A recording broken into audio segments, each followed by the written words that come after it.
అనంతపురం జిల్లా కళ్యాణదుర్గం పట్టణంలోని ప్రజావేదిక వద్ద ఎమ్మెల్యే కార్యాలయం నందు బలిజ సంఘ నేతలు, ఉపాధ్యాయులు పెద్ద ఎత్తున ఎమ్మెల్యే సురేంద్రబాబును ఘనంగా సన్మానించి వెంకటేశ్వర స్వామిని బహుకరించారు. అనంతరం ఎన్నికల హామీల భాగంగా నియోజకవర్గ అభివృద్ధి, సాగునీరు, తాగునీరు ఇస్తామని హామీ ఇవ్వడంతో బలిజ సంఘం నేతలు కలిసికట్టుగా ఓట్లేసి గెలిపించామని తెలిపారు. ఎమ్మెల్యే అమిలినేని సురేంద్రబాబు మాట్లాడుతూ కళ్యాణదుర్గం నియోజకవర్గం అభివృద్ధికి కట్టుబడి ఉంటానని తెలిపారు.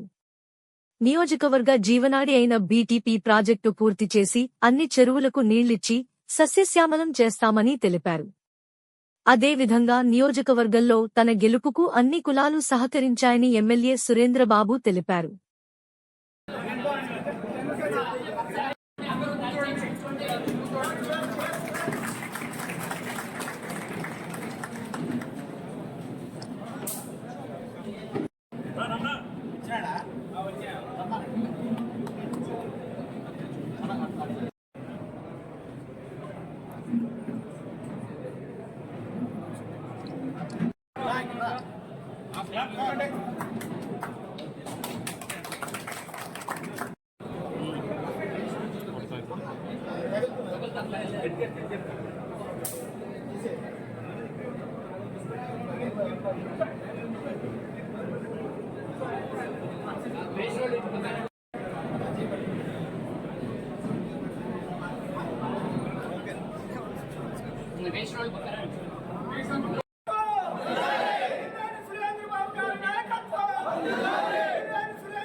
కళ్యాణదుర్గంలో అమలే సోదరులు గారు పిలుపునందుకొని ఎన్నికల కన్నా ముందు మన బల సోదరులను కలిసి మీ అందరూ సహకారం అందించాలనేటువంటి ఒకే ఒక్క మాటతో మనం అందరూ కూడా 5 మండలాల నుంచి విచ్చేసినటువంటి బలిజ సంఘ నాయకులు, సోదరులు ఊరా వాడవాడన తిరిగి అన్నగారి విజయం కూడా ఖచ్చితంగా చేకూరాలా.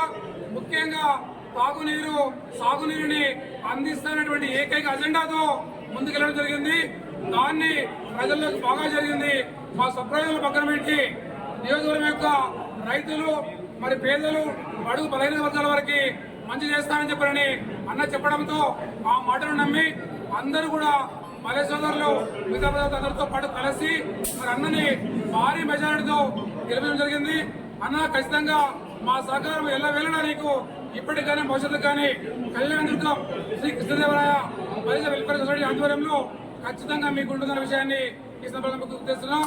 ఈ 5 మండలాల నుంచి విచ్చేసి మీ అందరూ కూడా పేరున మన నారా చంద్రబాబు నాయుడు గారిని అలాగే పవన్ కళ్యాణ్ గారిని చూసాం స్టేజ్ పైన. పవన్ కళ్యాణ్ గారు ఆయన చెప్పడం, చంద్రబాబు గారు కంటి తడిపెట్టుకోవడం, అలాగే పవన్ కళ్యాణ్ గారు కంటి పెట్టుకోవడం అంటే వాళ్ళు ఆత్మీయంగా ఎంతో అభిమానంతో ఈ కలయిక కలిసింది. ఇప్పుడు కూడా మనం కూడా ఈ కలయిక ఎప్పుడు కూడా ఇలాగే ఉంటుంది. అన్ని విధాలుకున్న సహకారం పూర్తిగా మన వాళ్ళందరికీ కూడా ఉంటుంది. అప్పుడే ఇప్పుడు ఏదైతే శ్రీరాములు చెప్తున్నాడో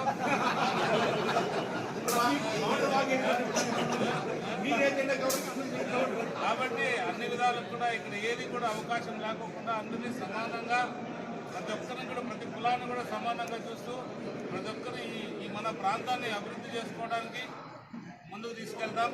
ఏదైతే మనకు ముందున్న ముఖ్యమైన భైరవాత్మక ప్రాజెక్ట్ ఏదైతే ఉందో దానికి సంబంధించి అన్ని పనులు కూడా సకాలంలో ఏదైతే చెప్పామో మనం 2.5 సంవత్సరాల్లో పూర్తి చేస్తామని ఖచ్చితంగా ప్రాజెక్టు 2.5 సంవత్సరాల్లో